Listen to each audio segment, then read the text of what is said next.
கண்டுபிடிச்சு கொடுங்க. என்ன அரசியல் பண்ணிட்டு இருக்கீங்க?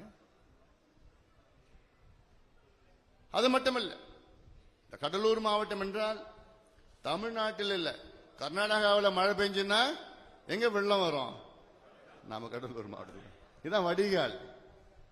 தமிழ்நாட்டுக்கு ஒரு வடிகால் கடலூர் மாவட்டம். இது வழியாதான் 5 ஆறுகள் கடலூர் மாவட்டத்தில் கடல்ல கலக்கிறது. 5 ஆறுகள், பெரிய ஆறுகள் கடல்ல. ஆனாலும் அந்த ஆத்துல தடுப்பணையோ எதுவுமே கிடையாது. ஆனா ஒண்ணு, திமுக தடுப்பணை கட்டினாங்கன்னா அது 10 நாளுக்கு தான் வரும். போதும்பா, எங்ககிட்ட விடுங்க, நாங்க கட்டிக்கிறோம். நீ கட்டுற தடுப்பணை அடிச்சுக்கிட்டு போயிடும். முடிஞ்சு போச்சு, அவ்வளவுதான்.